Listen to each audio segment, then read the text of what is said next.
All right, I think we may as well get going here. I'm David Waldron, and welcome to Yarrowee River from Peel to Prest.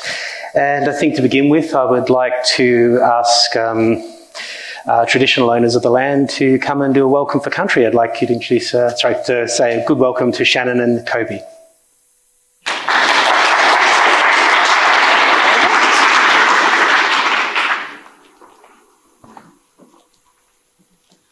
Wanga Barry Miri. Good afternoon, everyone. NAIDOC Shannen Mokbadin Wadawurrung Bagaruk, Miri Wadawurrung Ja. Hello, my name is Shannen, and I'm absolutely honoured to be here with you all today, and my cousin Koby as well, to welcome you all to our family's custodial lands, Wadawurrung Ja or Wadawurrung Country, and for such a fantastic event as well during NAIDOC week. So thank you so much for taking time out of your weekend to be here with us today. I would like to begin by acknowledging our creator spirit, Bunjil. I would like to acknowledge Wadawurrung Ja, our country, who cares for and protects us. In return, we all owe an obligation to care for and protect Ja, to ensure that we all remain healthy and well. Of course, I would also like to acknowledge our people past and present, which I would like to do today in Wadawurrung language. Komagin Bujjo Thalaku Kin Bendori Nadak. Nadabil Boron Guli Bagaruk. Komagin Bujjo Bengarak Narak Ja, Nubich Wiagun, Gobata Gupma Widding. Bap Bendori Nadak, Jadima Murupnak Bengarak. In Wadawurrung language, that means we deeply respect our people of the past. We deeply respect their knowledge of country, water, life, their care of the traditions and of each other, and we stand here today with their spirit. I would also like to take the time to acknowledge all First Peoples who are here with us today and each of our allies who walks alongside us, including those of you in the room today. I'll pass over to Koby, who would like to add a little bit of content as well. G'day everyone. I'd like to acknowledge Kellyanne Blake, who couldn't be here with us today. It's big shoes for myself to fill. But I'd also like to say Nyatne to her and the Gabata Jar team at Wadawurrung Traditional Owners Aboriginal Corporation. We walk in the footsteps of those knowledge holders and the work that they do, and greatly appreciated of that. I'd like to thank their involvement in this project as well. We hope that it helps to highlight some of the wonderful biocultural values and stories that are part of Ballarat and helps our community to appreciate and better protect our sacred waterways. Thanks. Thank you, Koby. On behalf of our family, we wish to say to you all, Bengiko Wadawurrung Ja, Koling Wadanal, Bagobata Wadawurrung Ja. You are on Wadawurrung country. Let's walk together and take care of Wadawurrung country. Nyatne Bagobata, thank you all for being here with us today. We'll now commence with the panel.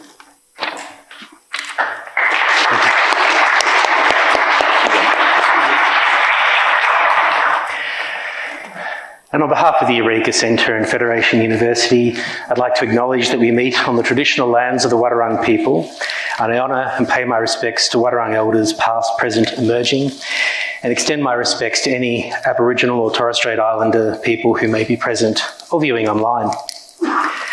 And just to begin with, I will introduce my fellow panellists today, Koby Phillips, who is a proud Wadawurrung man from Ballarat, Deputy Director of the Wadawurrung Traditional Owners Corporation and Environmental Protection on Country Officer. He's Ballarat born and raised, and Koby has a deep appreciation for the Ballarat community, our cultural diversity, the rich history, and the beautiful natural resources, which we have the privilege to share. A Federation University alumni, with over 10 years' experience in data analytics, Koby applies these skills to better understand the impacts from industries, pollution and waste to the environment, human health, and First Nations cultural values. Koby believes that the health of country is intrinsic to the health of humans, and that we all have a duty to Gobataja, care for country so that it is in good hands for future generations. Shannen Mennen is a proud Wadawurrung woman and a dedicated Ballarat local. She currently works as a project officer at the Wadawurrung Traditional Owner Aboriginal Corporation, and I think you've recently taken a job at Feduni. Yes. and she passionately advocates for First Nation rights and cultural preservation. With a diverse background that includes hospitality and education and tourism, Shannen brings a wealth of experience to her work. She holds a bachelor's degree in education and arts, showcasing her commitment to learning and sharing heritage. For myself, many of you probably have seen me around. I'm David Waldron. I work in local history and heritage at Federation University, and I'm very passionately committed to promoting understanding our diverse and often difficult and problematic past, and trying to bring it to light and part of a shared cultural history. And today we're talking about a project that Shannen and Kellyanne Blake and I worked on throughout last year, the Yarrowee from Peel to Prest project. And what we did with this project was digital mapping overlays of historical maps going back to the 1850s with Google Maps and identifying points and sites of interest in both Anglo culture and in Wadawurrung heritage. Looking at the way in which we can trace the way the river has been transformed and utterly transformed, I should say, in the wake of the gold rush, particularly those periods between the 1850s and 60s, and then of course culminating in the building of the Bluestone Causeway in the 1870s. When you think about the impact of the discovery of gold, I'm always staggered when I think about what it would have been like for the Wadawurrung people to have so much change with such speed and rapidity. The discovery of gold in particular utterly transformed the river within weeks. And I have a little quote here from Withers I really like as a way of describing the sheer scale and speed of this transformation. By the time the first week was over, they'd gathered nearly 100 diggers at the point. The riches unearthed there quickly attracting not only all the other prospectors, but setting the colony on fire with excitement from end to end. The quiet Ballarat sheep run with its grassy slopes and shadowy glades and its green valley where the Yarrowee poured its limpid waters became suddenly transformed as if by the wand of an enchanter. The axe of the digger quickly made inroads upon the forest all around. The green banks of the Yarrowee were lined with tubs and cradles. Its clear waters were changed to liquid yellow as the yellowest Tiber flood, and its banks grew to be long shoals of tailings. And very quickly, as you'll see on the maps, the waterway was diverted and people created channels for support sluicing. I live near Wadawurrung and you see the remains of this everywhere.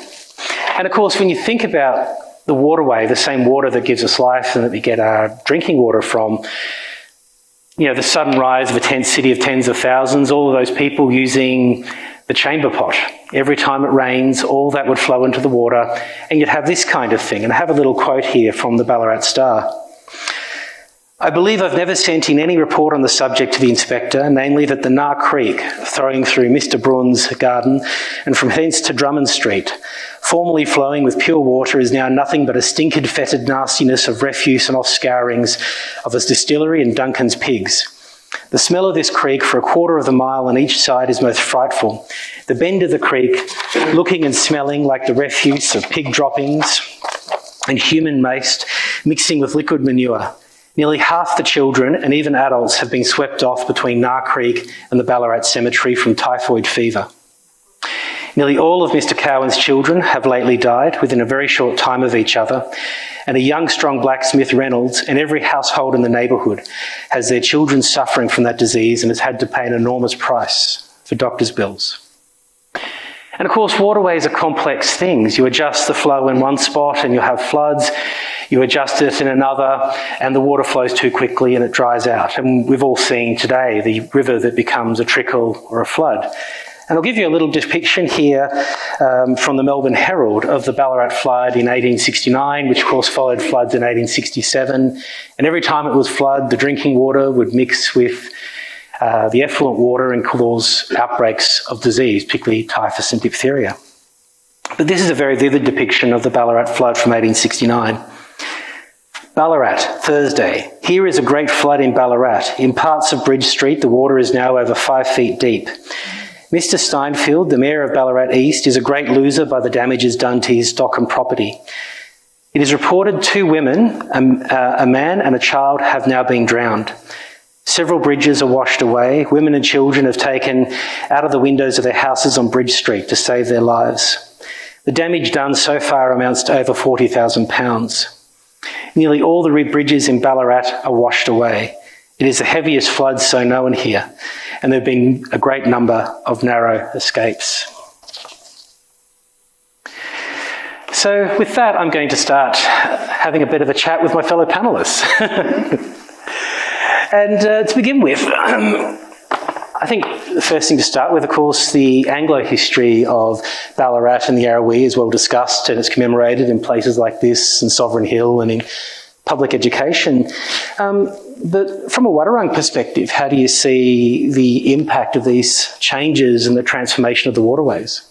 Definitely. So the Wadawurrung history here in Ballarat is quite long. In fact, we have archaeological evidence that points to us being here for at least 80,000 years. So throughout that time, a number of stories have been created which form our Dreamtime stories. So for those of you who might not have heard them before, a lot of our Dreamtime stories kind of help us to picture and piece together the history of this area. So we talk a lot about the beginning, the creation of Wadawurrung history, and we talk about it being completely dark and this first sunrise and all of the beings coming out of this first sunrise. And speaking to some of my Wadawurrung relatives, they believe that that actually depicts the volcanic eruptions that happened here between 50 and 100,000 years ago. So there's been a very, very long history here. We've also lived through megafauna and through multiple ice ages. And of course, over that time, we've adapted, we've found uses for a lot of resources and plants. And that knowledge has been passed down from generation to generation for essentially millennia. So Koby and I kind of coming to this project, I suppose, with that knowledge in our heads. And when we were thinking about Yaramlok, we were thinking about that history, those Dreamtime stories and that knowledge, but also about that contemporary lens of history. So Ballarat for us, Ballarat is actually a Wadawurrung word. And for us, it means on one elbow. So immediately you think it's a resting place. That actually has a bit of a dual meaning for us. It was a resting place for Wadawurrung people. We would actually come here during winter. And a lot of people might be thinking, why the bloody hell would you want to come to Ballarat? Well, the reason that our ancestors came here was because of the water. There was a huge source of water here, which was the Yaramlok. As David just touched upon, during times of year, there would be plenty of water here, particularly over those winter months. There was also a lot of other resources, so you had your riparian areas that had a lot of bush foods, a lot of medicinal plants, and of course our forested areas that had a number of trees that were really vital resources. We could create bark huts and canoes, for instance, from stringy bark trees, but we would always have wood there that we knew we could harvest to keep us warm during winter. And probably the key reason was the possum skins. So you might have seen our possum skin cloaks, those big beautiful cloaks that our elders will often wear. Those skins were highly prized. You would need those sorts of skins to be your winter woolies to keep you warm throughout the winter. So you would actually come to forested areas to seek out those possums. And you'd also need a source of water to be able to tan the skins. So Ballarat was plentiful in both of those, and that's a large reason that our ancestors came here. And of course, it's also a convergence of songlines where a lot of people would actually come through. They would travel through Ballarat, for instance, on their way to Naarm or Melbourne. So we'd have other mobs who would come here and they would stop and rest for a few days before they moved on. So it's got a lot of meanings behind the name and very, very significant place. Koby, did you want to add anything? I think you pretty much summed everything up from a cultural perspective, the importance of Ballarat. But it is something that we still live here in Ballarat, and urbanisation is still happening here. So these green spaces around the riverway and the resources that are available there are still in use today. So yeah, it's about learning to walk alongside Anglo history and to share the space. That's what it means to me. Definitely. And we now have that shared history as well. So we're kind of learning and adapting, learning from our elders, but learning from everyone here as well. And piecing together that shared history too, which is very important. You've mentioned the Yaramlok a few times. You'd perhaps like to educate our audience. Definitely. So the Yaramlok is actually the traditional name for the Yarrowee River. So Yaramlok Yaluk was the name that we gave it, and Yaramlok actually refers to many gums in the water.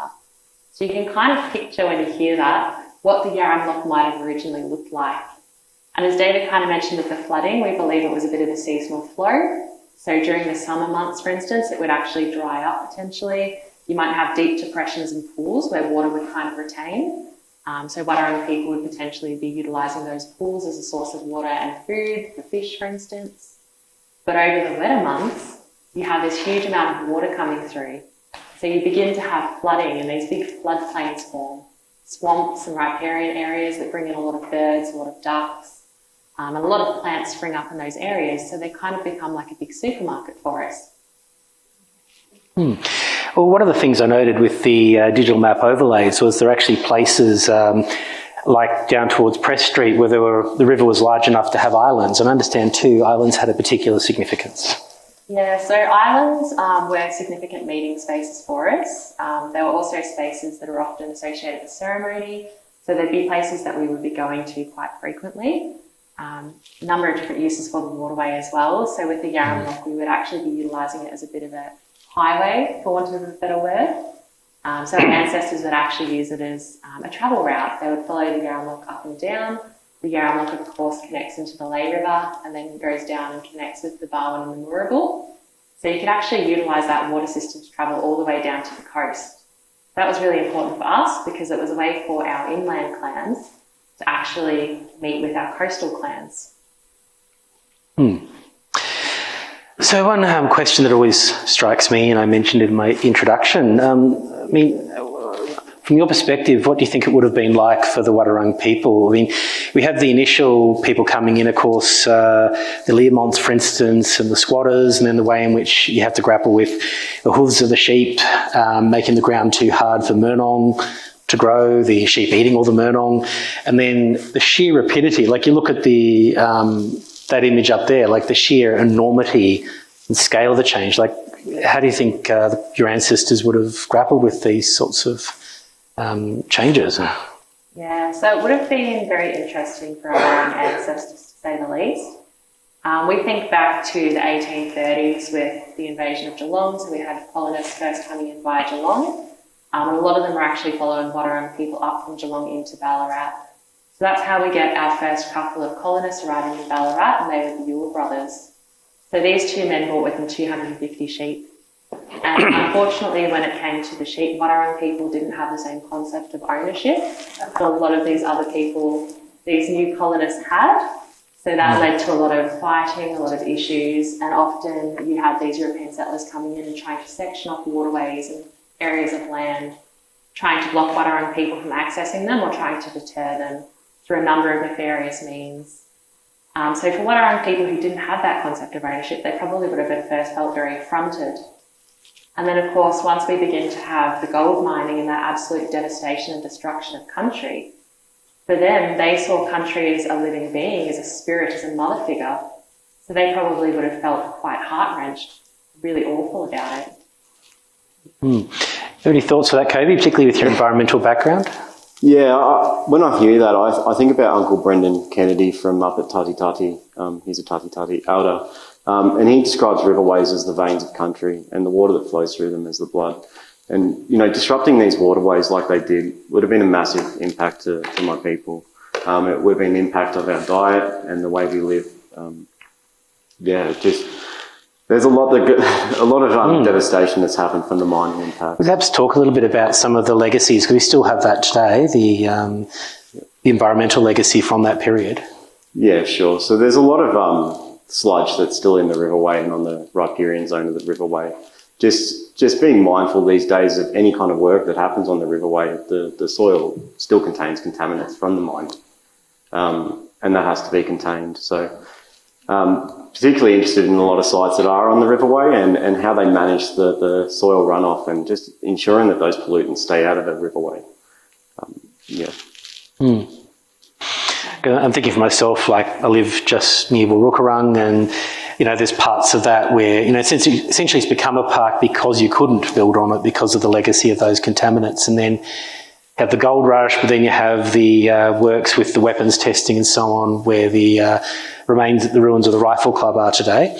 And interestingly, when you think about the impact of lead, there's parts of that where you can just find handfuls of 303 shells from when it was used in the Second World War for training. And again, that's in a sense a permanent environmental legacy that's very difficult to manage.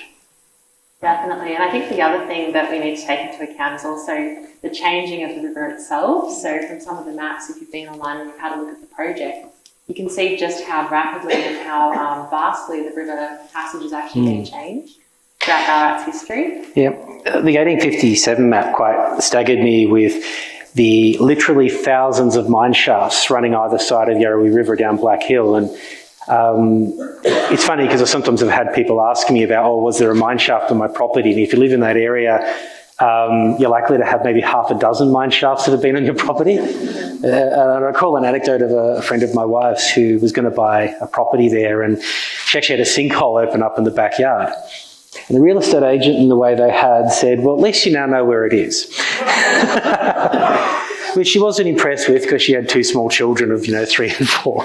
Yeah. But it is interesting that legacy is still there. When I walk pretty much every day through Wadawurrung, it's pretty common to find new mine shafts that have just opened up because they haven't properly filled them in at the end of the gold rush. Yeah, they've just put some boards a few feet down and then it's rained and one day they've rotted through and away you go. Yeah, so David, with my discussions with the City of Ballarat, I think they fill in about 2 of those mine shafts a year. So I'd be absolutely devastated if I brought land that was contaminated or had a mine shaft in it. Yeah. Absolutely. And it is interesting when you look at the maps and check out the website, just the enormity of the scale of that is huge. And interestingly, you'll see some of the other legacies from this where the river used to flow one way and they filled it in, and then quite often when it floods or we have heavy rain, they'll start having water come through the floor because the water still wants to go its original trajectory, and gradually it's washing out the stones, meaning there'll be houses and things that'll fall into sinkholes one day, which is an interesting legacy to look at if you're buying property. Definitely. One thing I guess it's occurred to me is the significance of gold, because I've heard folklore about gold from people in the Wadawurrung community. I've read a story though from the period of a young lad who used a fist-sized nugget of gold to kill a parrot to eat. So it's interesting diverse opinions. Do you have any stories on that? Definitely. So I have heard a couple of conflicting sort of viewpoints when it comes to gold and how Wadawurrung people would or wouldn't have utilised gold back in the day. Most people kind of agree it would have been seen as a bit of a useless rock. When you think about gold, it's pretty soft, right? So you wouldn't make tools or anything out of it because they'd be useless. They'd just be brittle, they'd break, just not worth your time. So most people tend to agree that we wouldn't have been utilising it as a resource to create things. But we think that there may have still been some sort of spiritual connection.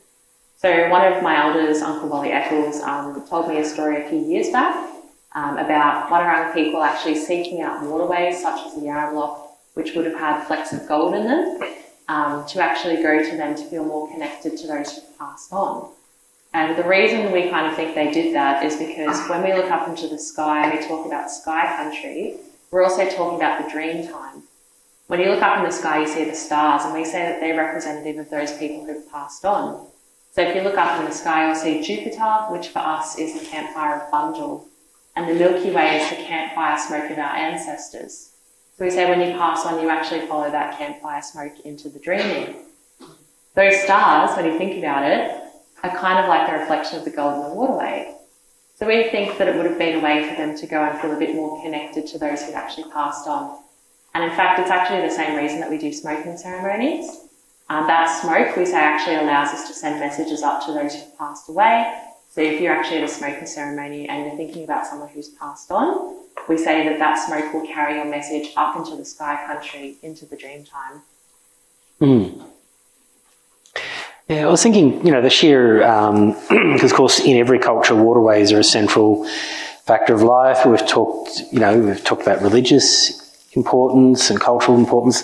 And of course, the economic one for the Wadawurrung people, like in our previous discussions, we've talked about, some of the plants for eating, xanthoria, which of course still grows, though it's affected by disease through Wadawurrung. And perhaps you could talk about, some of the plants and things people here would encounter for food and for basket making and all the rest of it.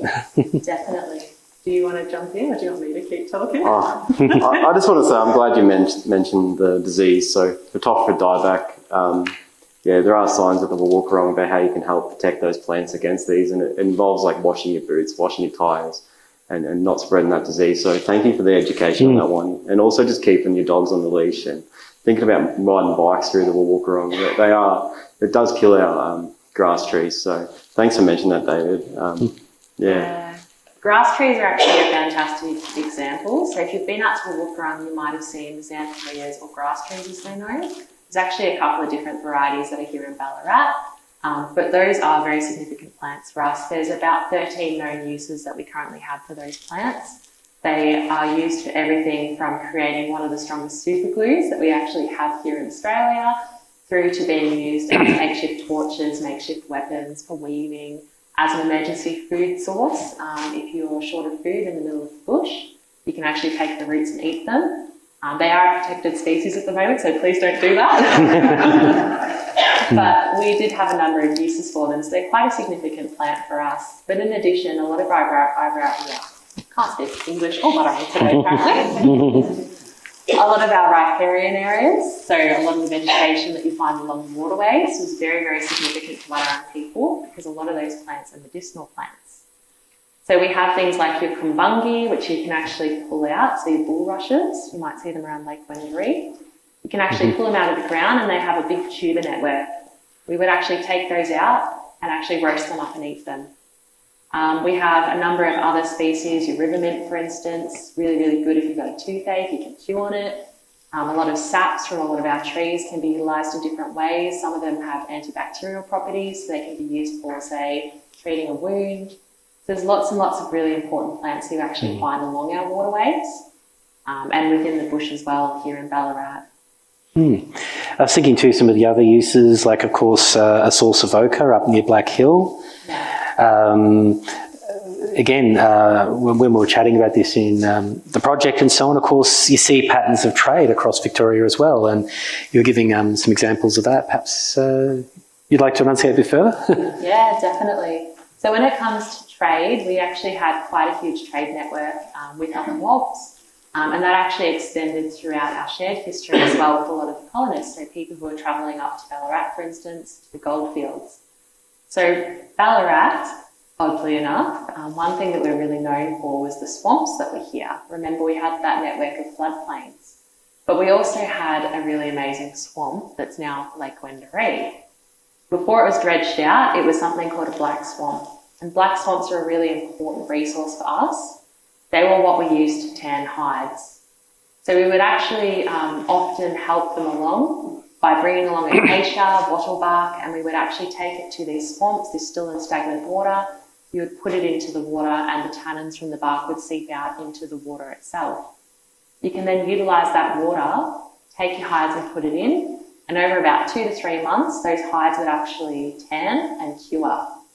And by the time you take it out and you dry it out, you've got a preserved skin that you can then weave into, say, a possum skin cloak. You might use it as a decorative piece. There's a number of different things we could do with it. Not all mobs actually had access to these black swamps. So Wadawurrung didn't have as many as we had, for instance. So what would often happen was we would trade with our neighbours. They would bring skins down, we would tan them, and then we might trade them back for other things. So that trade was very well recorded. And of course, when we had colonists coming from other countries, they were moving up to the goldfields. Ballarat is very cold and wet, and they were bringing over woolen blankets. Once you get wool wet, it stays wet, doesn't it? So they found that they needed something a bit different to keep them warm. And they noticed that the Aboriginal people here in Victoria were actually wearing these possum skin cloaks that were waterproof. And they were very, very warm. So they began to try to barter for them. So there was this huge trade going on across the goldfields for possum skin cloaks. Yeah, I was thinking of some of those, those particularly the early days, trade in possum skin cloaks, but also helping find locations of gold, helping rescue people, particularly children who'd gotten lost. There's quite a lot of those sorts of trading in skills, at least in the historical record, which is, definitely, I think, quite interesting, yeah. Yeah, and bark hut making as well. So we would utilise the bark from stringy bark trees to create huts. And that was a skill that was very highly prized across the goldfields as well. So yeah. And it's interesting too when you think about that sheer, diversity of resources that are tied to the river, the religious, the cultural, the economic significance, in a sense that thing of water being part and parcel of almost every aspect of life. Definitely. Yeah. So I was thinking as well, what are our obligations to the future? How can we move forward looking at the Yarrowee River and, you know, the enormous legacy from that period. I mean, you can see in pictures like that, not just the Yarrowee, but you look at the topsoil's gone, the trees have gone. They talked about in the day you'd have to go well out past Creswick before you could find a tree of almost any kind. What are some ways we can look at it moving forward and engaging productively? Definitely. So we talk a lot at Wadawurrung about the Barter Jar, which means taking care of country. And we see it as a shared mission. We believe that everyone has a role to play in caring for country. So it's not just about us, it's about everyone coming together and learning alongside us. So some things that we kind of encourage you to do is to actually go out and observe country and learn a little more about your local area. Take care of your own backyard. I think that's one of the most important things that I found is just walking around Ballarat.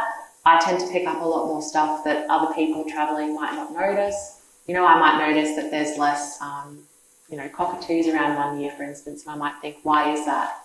Well, there might be a shortage of banksias or food for them to eat.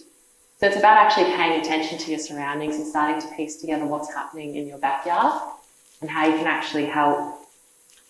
I think learning a little bit about land management is also really important. So learning a bit about the First Nations practices, the stories, the history, but also other more modern or introduced land management practices, how you can kind of help and, join groups if you can. Koby, did you want to add? Yeah, well, it's NAIDOC week and the theme's keep the fire burning. So, reintroduce fire back into the landscape. I think that's really important. Putting the right fire in at the right time can actually stimulate growth in the plants and really help to make healthy country. We've got really great fire officers at Wadawurrung, Blair Gilson and Tammy Gilson. Love those guys. At Wadawurrung as well, we also have a water officer team who, they're working to bring water back into the river systems because they're well and truly below where they used to be at. A lot of people are buying water rights and locking up water in places it shouldn't be. So some of the things we could probably do is have a look at our litter as well, considering like the single-use plastics and keeping those out of the riverway. It's interesting too, you talk about animals like that. Like a while back, I took this frog app from Melbourne Museum where you can record frog noises and send them in and they'll identify the type of frogs. And one of the things I found interesting just the past maybe 3-4 years is you almost never hear pobblebonks anymore. The bando frogs, they've essentially vanished from our ecosystem. And I understand it was like a fungal infection, but some of the scientists on the app, because they give you updates, were talking about being quite upset because frogs are one of the key indicators of a healthy environment, and pobblebonks have almost gone. It's interesting, using the app made me very much aware of which frogs are where and how many there are. And aside from the pobblebonks, other frog numbers have significantly decreased. And so it's an interesting thing to me in terms of, what does that represent and what sort of actions can we take to try and get back a healthy water system? Definitely. And the other thing that people kind of forget, I think sometimes too, is we have a lot of bats here in Australia, and bats are one of our key pollinators. But you don't often see bats anymore. So it's like those little critters play such a huge part in our ecosystem. So it's about encouraging those species to sort of come back and to find habitat. So much of that habitat has been lost. Absolutely. And again, that, it's an interconnected system. The pobblebonks, if they go, the things they eat, the impact they had on what fed on them. On a positive front, I do say I pretty regularly encounter echidnas still out walk around. Yeah. I think some of the other things that I just wanted to touch upon as well is if you get a chance, check out the City of Ballarat's website because they've actually just released the biodiversity strategy. So there's some really cool stuff in there. If you are interested in having a bit more impact yourself on our local environment, check that out definitely. And there's a lot of friends of groups, land care groups and other community groups. I'm also going to name drop nature stewards because there's a couple of people from the recent group here. I did it myself. It's a 10-week short course that goes on Saturdays. And it's just a fantastic way to learn more about your local area and some of the fantastic groups that actually are here in Ballarat. So definitely go online and have a bit of a look at those groups too. Yeah, absolutely. And please, get onto our Yarrowee site and have a look at it. The ability to do the overlay of the historic maps and Google Maps is absolutely fantastic, seeing, the location of how things have changed, how it's been transformed, and of course there's the environmental connections, but also on the other side, it's like what was formerly under your house. I was talking to someone today about finding bits of what looked like Chinese gravestones in their backyard, and looking at the site, there was actually a Chinese cemetery up on, I'm trying to remember the name of the street now, but it's out in Mount Pleasant. And it's like, so yeah, it's quite likely you found them because there was a cemetery formerly there and those houses have been built on that spot. Or the Clanberis track and field was one of the former large Chinese camps. And so, those legacies are all there all over through the maps. And again, you can trace through over time how they've changed. You can see the way in which the landscape of Ballarat was raised to accommodate the train station. And so that gives rise to parts along the railway line that were buried over that are still there to this day. So, take your time, have a look on the website, have a look, and then, of course, consider the broader impact beyond just the Anglo history. I guess moving on to some questions, perhaps. That sounds wonderful.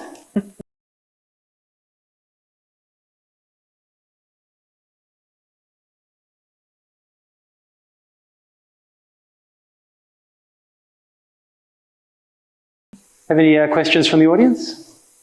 Yes? Sorry. So in the strategic plans, there plans to sort of re-vegetate and try and improve the quality of the river to be what it was pre-gold rush days. So we population around, but as best that we can, given the density of population around. Is that with the biodiversity strategy? Yeah. I'm not too sure about it, honestly. I know a few of the other mob kind of works on it. I'm not sure if you had any part in working on the biodiversity strategy, Koby? No, but I spend a lot of time with our NRM team, so it's all about the right plant, the right place. So we're actively trying to do that wherever we can. We have some of the supporters like the CCMA, which are doing a lot of the riparian works. They preference native species, not just native to Australia, but native to that area.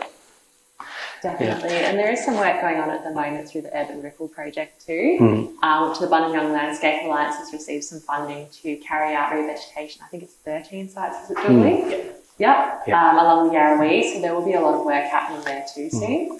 Yeah, and we're planning to expand the website, the Yarrowee website, to actually go out past Black Hill. We're looking at some interpretive signage there as well, particularly some stuff on your phone where you can look at and swipe things left and right and see what it used to look like and what it looks like today. And it's really interesting. I find that Black Hill particularly interesting because the change was just so enormous there.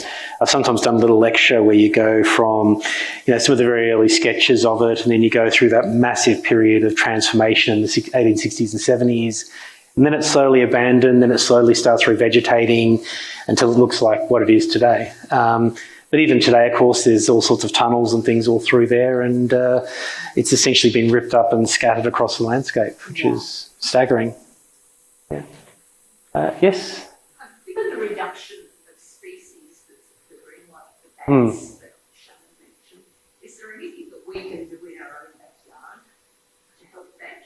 Definitely. So habitat loss is unfortunately probably one of the biggest issues that we have here in Victoria. And in fact, I don't know if many people kind of know this, but Victoria is actually rated as one of the worst places in the world for species extinction at the moment. It is happening so rapidly, it's actually terrifying. So I think just providing habitat for some of the little critters, thinking about your insects, thinking about your birds as well, any little thing that you can do in your backyard, helping with wildlife corridors as well is fantastic, and just getting involved with other local groups as well that have an aim to revegetate or to rehabilitate areas. Those are kind of some of the key things you can do. But also, you could put a possum box in your backyard, you could put a bird box in there if you wanted to. A lot of people don't like possums, I know, but better giving them a home rather than having them in your roof. I've seen a nice little book I took with my sister because she was working with an amphibian research centre a while back on how to attract frogs to your garden. Yeah, things like that, which is great, and I love the sound of frogs. Definitely. Yes, sorry, up the back. Are you able to share with us anything that might have been discovered during the archaeological assessments during recent construction works along the adjacent to the Yarrowee and those big, specifically these the main construction. It was very interesting to observe the activity inside those particular areas prior to the major excavation. Yeah, I would love to, but archaeology is kind of not the field I kind of work in, sorry, so I'm not really privy to some of the archaeological finds along there. I think from a historical perspective and from some of my readings though, there's some really fascinating evidence that kind of suggests that there are a number of significant trees in and around that area that were unfortunately destroyed throughout the gold mining period. But they reference some trees that had really interesting like foothold shapes that people were potentially climbing. Usually waterways are very significant to us when we talk about scarred trees because those are the places people were going to access water and often camping alongside. So there is a number of documented scar trees. I think there's actually one in the Big W car park that was actually recorded too. So Yeah, I've come across a few of those in Trove as well, where they'd talk about places with Wadawurrung. Like there was one particular place they used to climb up and get koalas, and there was some others that we talked about, of course, scar trees and that kind of thing. And yeah, you will find it on Trove where they'll talk about in passing particular trees and things, as well as, of course, the archaeological digs. definitely, yeah. And waterways generally have a lot of artefact scatters too, but I don't know really specific ones, sorry, just because I'm not really engaged in the archaeological space. But often you will find a lot of artefact scatters in and around waterways because, as I said, that's the places that people would be going because they'd be going there to fish, to camp, just living alongside the waterways. Yeah. I think you were next, yeah. Yes, hi. Well, congratulations, first of all, on such an amazing project and fantastic research.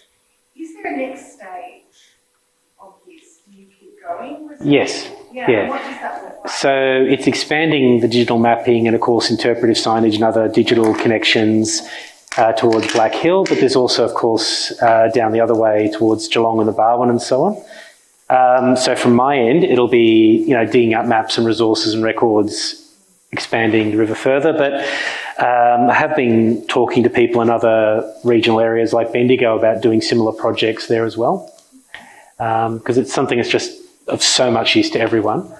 So yeah, it is certainly moving on, and we're in discussion with the City of Ballarat and Fed Uni and the like about developing this project further. And then, of course, the way it's taken up and used by the Wadawurrung community and, everyone really.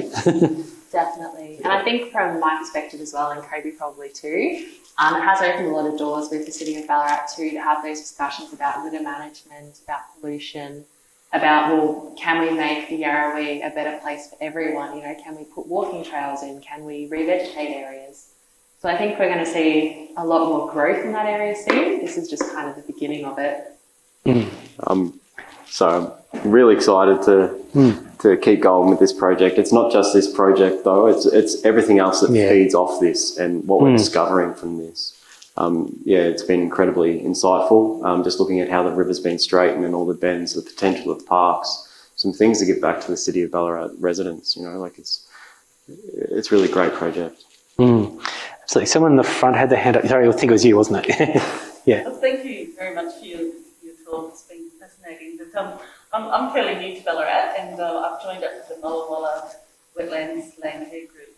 And wanted to give a plug. We're having our 25th anniversary coming up in about October, so all welcome. We do need some more members. Would be great. It's a really beautiful little wetland, and not many people seem to kind of be terribly engaged with it. But I was wondering if you would have any information about Mulla that you might be able to share.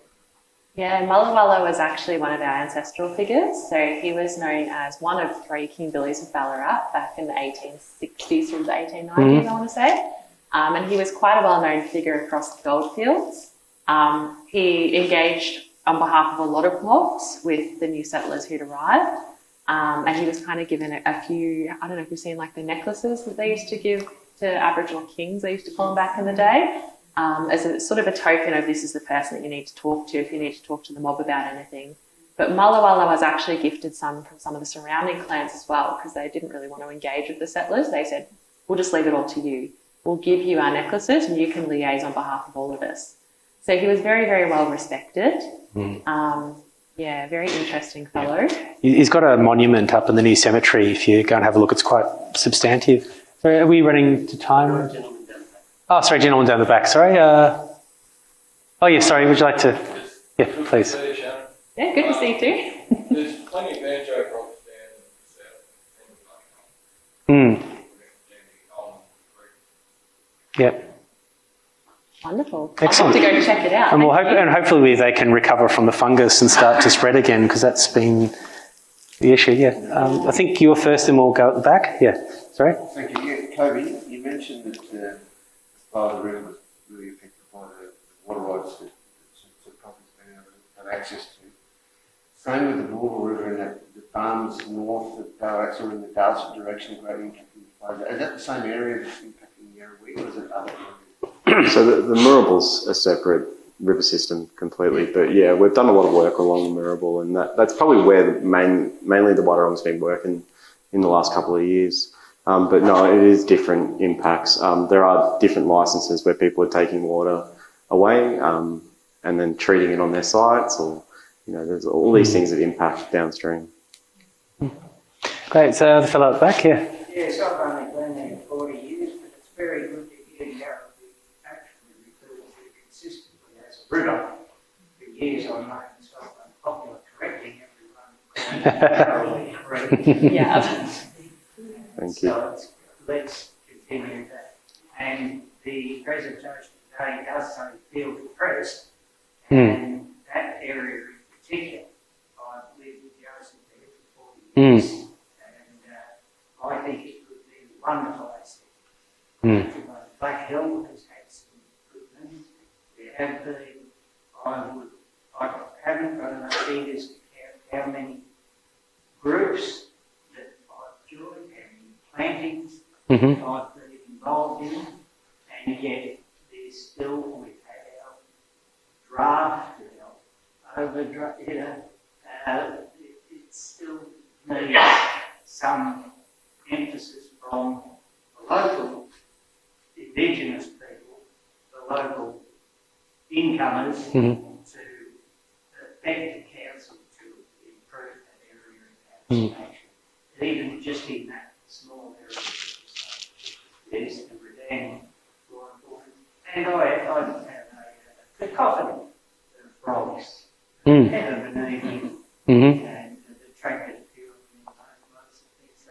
I am very relieved up that part along Black Hill you still get a lot of frogs. There's particularly like a little swamp area just down from the Gong Gong. I like going, sent off some recordings on my little app yesterday, in fact, which is good. It's just that I particularly notice at Wadawurrung where I'm walking all the time, and it's just that, Well, we have to be careful because we actually formed an extra group friends of the Yarrowee, because one of the new buildings in Humphrey Street several years ago put in a permit to land a helicopter there. Gosh. And it was quite advanced, and we actually have to take quite some action. So I think we really should look seriously as to whether, or somehow or other, people in a position to affect council. I stood up a couple of times and put submissions in. Yeah. Yes, I think, and whether it's treated area by area, because so it'll improve quite a lot in that 40 years. I would say field of Prest has come and gone. Yeah, well, field of Prest too is particularly like when you do a project, you've got to have parameters to keep it under control and in budget and so on. And that's also the area that I think saw the most change to the river system when you look at the maps and so on. So I'll just move around, making sure everyone's got a chance to chat. Sorry, yes? This might sound a bit trivial, but obviously we really love frogs. I wondered if either Shannen or Koby had any insights from the Indigenous point of view about frogs. Wow, good question. I'll admit I'm not, I love frogs, don't get me wrong, but I'm not like a master of frogs. But one of my cousins, actually Ash Skinner, Koby will probably agree with me on this, is absolutely obsessed with them. And he's told us there's like a name for every type of frog out there. So often the names are actually based around the sound that they make, which I thought was really interesting. And don't ask me to repeat them because I'm going to forget half of them off the top of my head now. But yeah, just that knowledge of, you know, each frog kind of has its own name and its own purpose and own meaning, which is really fascinating to me. And being able to identify healthy waterways by actually listening for the frogs, because often you'll hear the frogs before you see the water. So is it part of the diet, for example? Do you know? I've never heard about this.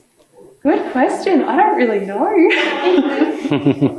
Yeah, I think possibly, from what I've heard, there was a lot more emphasis on sort of the eels and the fish. So for us, eels were a massive part of our diet, and that was simply because we had so many of them. They would often travel up through the waterways, and once they get to their breeding season, they all swarm downstream. So at certain times of the year, we would actually go down to certain points and meet with other clans to actually harvest those eels. So they're a massive part of our diet, as were fish and ducks, a lot of the water birds that are around here. But frogs are kind of that missing link that I'm not sure of. Yeah, possibly. I'm, of course, thinking of how eels then led into the name Wendouree of that particular suburb. Yeah. Well, with the story, of course, of Yule talking to the lady who tells him Wendouree, Wendouree, and it was once told to me by a Wadawurrung friend that it's one of the rudest things you could say. Yeah, so Wendouree in Wadawurrung language is kind of like a really rude way of saying go away or bugger off. So the story goes that, as David is referencing, one of the first pastoralists to arrive in the region was exploring, and he came across Lake Wendouree, and swamps are often associated as being women's spaces. So the men would have to seek permission from the women to actually go to certain parts of our waterways and to certain swamps. And this settler stumbled across these women who were at the swamp, and they were telling him, go away, go away. But he thought that they were trying to tell him the name of the place because he was asking all these questions. So that's how Wendouree gets its name. Yeah, it's interesting when you have some of those names. I do recall someone telling me once Bungaree means guy with a big hat. Oh, okay. I hadn't heard that one. But Yeah, I'll have to dig it up and, you know, see if it moves past urban legend to something more substantive one day. Yeah. Any more questions from the audience? Yes, please. In my household, we call it like knuckle. Yeah. I do have a question. Yes, please. When you're talking about the restoration of the river and everything, is there something, do you feel any sort of tension between sort of wanting to put it back to how it was before, but also the knowledge that you actually can't because the course has been completely changed and it's not what it's supposed to be? And how much do you focus on trying to restore the past rather than actually trying to make it new for the future? Definitely. I think there's always that tension kind of, even just in our heads sometimes, because we're always thinking about what was there and the significance of that waterway. You think about plants. Plants play such an important role in actually slowing down a river as well, providing habitat, and there's just sections that are completely channeled now that it'll never go back. Like, we just can't remove the bluestone channeling. It'd just cause disaster throughout Ballarat if we did. So you kind of do have to come to terms with that a little bit of, well, as much as we would love to revegetate the whole thing, there's simply areas that we can't do anything with at the moment. And we've just got to focus on the areas that we can. Yeah. And if you think about that bluestone channeling, it was put in when they diverted the natural S-bends of a river where when it floods the those plains. When they made it a straight line to support mining, that meant whenever it there was a heavy waterfall, it would just flood the whole town. And so that was happening all the time, every year or two in the 1860s, and then that would lead to these enormous disease outbreaks with many people dying. So what they did in the 1870s was they put initially wood and then replaced it with bluestone so that when it floods, it would whoosh along through there rather than flood the town. But that being said, you know, we see that today. Even I think last year we had it almost up to the top and then flooding off through down Prest Street. That's still a problem. And waterways are so complex. I was talking to a Yarrowee friend of mine who works at Melbourne Water, and he was saying, like, they were looking at doing similar stuff to Moonee Ponds, and he said, you know, you can change the speed of the flow at one point a tiny bit, and that will cause like massive flooding elsewhere if the water goes too quickly or too slowly, because, you know, they naturally make an equilibrium over millennia. But when you know, in the greed of looking for gold, just go straight line, dig it through and then sluice it, we got routine disasters and health disasters. So when you think about that bluestone, every year pretty much it was flooding. Every year you'd have these outbreaks of typhoid because the drinking water and the pollutant would mix and everyone would be becoming really sick. As I've read that little example, that's all the time. So, rivers are really, really complex, and this river's been butchered, and then to restore it is really hard. Yeah. I'd just like to say that look, the way we look at country is a holistic approach. We look at the whole entire landscape, and we have lost a lot of areas because of urbanisation or industry, or they've just been diverted rivers. But we try and make the most out of the green spaces that we do have, and that's why projects like this Peel to Prest is really important, because you're just outside of that Bluestone Channel, you've got a beautiful river. So yeah, we do really try and capitalise on the areas that are natural and what we can actually provide to people. I just want to give a shout out to Porridge Kurong down in Geelong. That's a lignum swamp that's being converted at the moment and reimagined to Porridge Kurong means place to Brolga in Wadawurrung language. So we're endeavouring to try and create a habitat for Brolga that wasn't previously a habitat. And the project's coming along nicely. Oh, fantastic. Yeah. You need plenty of volunteers to go to Bluestone. Are you raising your hand? I need someone. I do recall, though, those sorts of incidents, like people nabbing the bluestone. I do tours at the jail, and I kept on having these people coming to me, when the jail was demolished, and they grabbed stones to line their driveway, and they grabbed stones to make their fence, and they grabbed stones to... It's just all over Ballarat. It's just, oh, cool, bluestone, yoink. And it's not like the bluestone isn't a beautiful thing as well. And it's something, if there was some bluestone being removed, it can be used in another way to respect the heritage. Yeah. Sorry, please, yes. Just a comment, during the drought, of course, we had boulders in that big lake that I'm not going to say the name of. Yeah. Yeah, fantastic. Any other questions? Sorry, yes, please. The Wadawurrung website has a country plan. I assume because it's on the website, it's a public resource. So would it be okay to create a book group around that plan? Yeah, certainly. You're more than welcome to utilise that resource. So if you haven't been on the Wadawurrung Shushilanes Aboriginal Corporation website, under resources, we do have a healthy country plan that we released back in 2020, I want to say. Yeah. Hope I got that right. But it's a 10-year plan, so it outlines our strategy for healthy country, but also helping Wadawurrung people to be recognised, to share language, those sorts of things too. So really, really important document. If you get a chance to check it out, please do. But we would love more people to read it and be actually utilising that plan. All right, fantastic. Sorry, up the back, yes. I just wanted to ask Koby and Shannen if there's any movement towards actually changing the name of Yarrowee.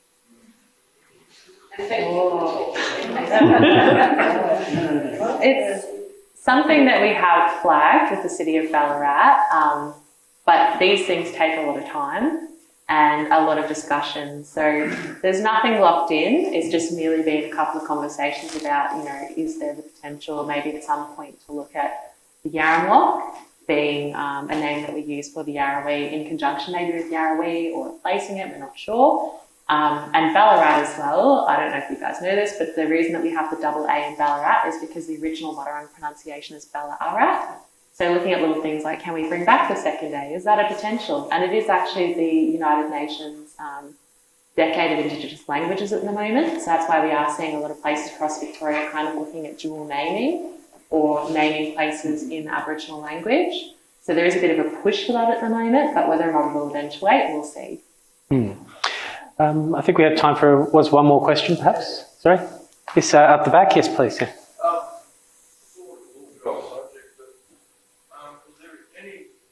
Does anyone know why they chose to give back to the Yarrowee and close them back to the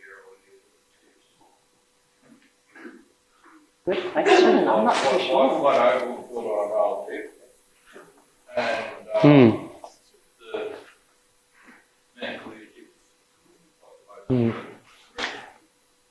It's one of those where it seems like obviously a bad idea, but I'd have to go and research and look it up. Yeah. I haven't specifically looked at that. Yeah. I would say from my living in the area for a while, and I've seen it happen in my time, is that there were this thing at the land is level, the Yarrowee, size, shape, direction it took, has been, I'll use the word bastardised nicely. It's just been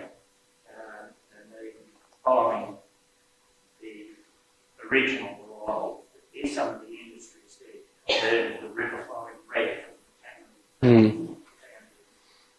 I think what is happening in a lot of cases, we're dealing with the moment like that, is that everything's just being pulled up towards that depression that is the river. And on property itself, I can give you a handful of rocks in, it's been levelled. Yeah. All right. Well, one more question here, I think, and then we'll move and talk outside. Yes. Commend you on the project and the work of Shannen, Koby and Kelly. I think one thing we've got to keep focus on, we've actually come a long way since the 1950s. We've had the Links project and the incredible work that was done on the Yarrowee through the 90s. We've got Wadawurrung Park protected for the future. The city's got a biodiversity plan, finally. We've got a Yarrowee River master plan. I'm not from the city, they're not paying out. Yarrowee master plan. So there are a lot of really positive things happening. We know that in the goldfield time there were no trees. You don't have to go and have a look at what's out there now. Look at the 1929 aerial maps of Wadawurrung. It's obliterated, but it's come back. One of the Wadawurrung elders once told me, you look after the country, it looks after itself. And we need to keep looking after it. And ever vigilant on that. I commend on the project. I think it's fantastic. Well, thank you very much. And I think with that, we'll finish up and you can perhaps talk to us outside. But any last words, Koby and Shannen? Yeah, I guess I'll go, and I'm just in response to that. Yeah, we're trending up. The Yarrowee's never looked better. I've always played footy in that area, and I never knew the significance of the river. And thank you for acknowledging that it was alive. This is a life force of Ballarat. It's clean drinking water potentially in the future. It's home of Peridot, which has become a symbol of the Ballarat Badak community. Let's keep protecting that. Thanks. Definitely. And I think for me, it's just that we're all in this together.